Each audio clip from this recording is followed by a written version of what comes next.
There's nothing more American than PBS. It's a safe place where kids learn and grow, and where grown-ups are informed, entertained, and inspired.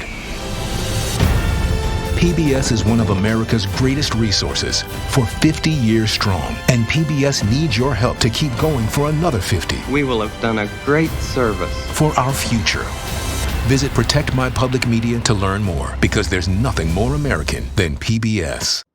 As the Supreme Court headed into its summer break, the justices gave President Trump a big win, saying that district court judges do not have the authority to issue the sort of nationwide injunctions that had blocked administration policies. It capped a term in which the court's conservative majority delivered a string of legal victories for President Trump, many of them in emergency appeals, what's called the shadow docket. Earlier, I spoke with two court watchers about the term just ended and what could be coming next. PBS News Supreme Court analyst Amy Howe, who's the co-founder of SCOTUS blog, and Jodi Kantor, a New York Times investigative reporter who's covered the justices and the court in depth. Amy, how unusual is the administration's use of emergency appeals? It's really unusual. And when I think back at this term that's just ending, that's really what we're going to remember, because it wasn't the kind of historic decisions on the merits that we had in past terms on issues like abortion and gun rights and administrative law. But the administration came to the Supreme Court over and over again on its emergency appeals dockets. And these are the cases that the Supreme Court is generally deciding without oral argument, and sometimes without written decisions or even knowing how all of the justices voted.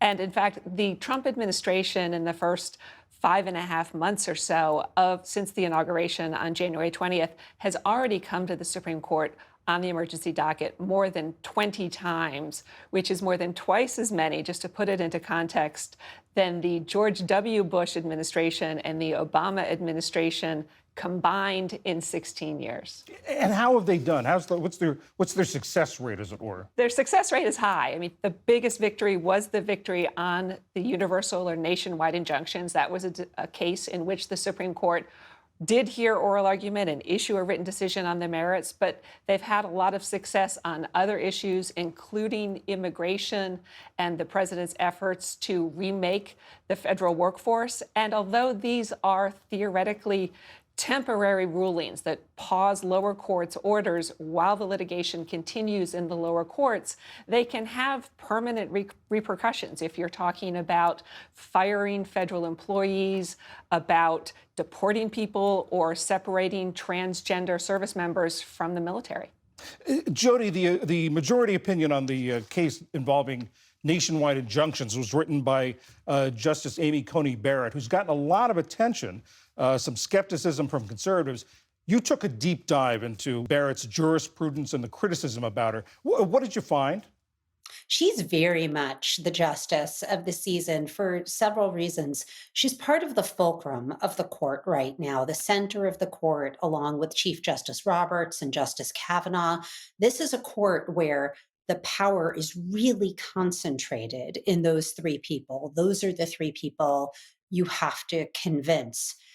Earlier this year, there was a series of extraordinary attacks and threats against her by MAGA figures. Remember, she was appointed by President Trump.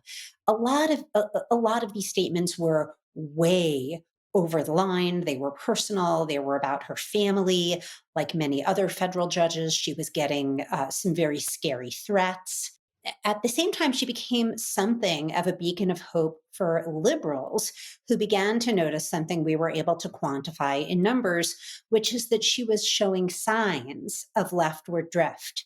Then, as you say, she wrote the Birthright Citizen opinion, which was remarkable for a relatively junior justice to take on. I mean, this is a decision that does some reordering of our legal system.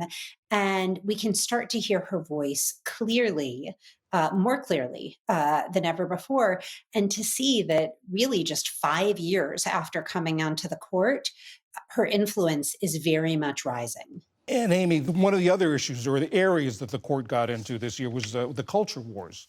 Talk about some of those cases.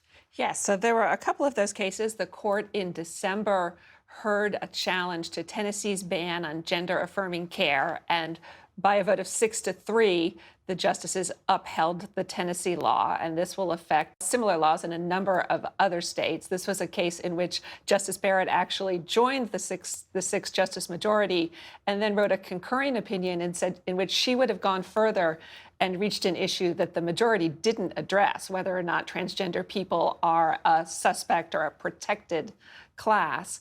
And then they issued a decision in a case out of Montgomery County, Maryland, in the Washington, D.C. suburbs.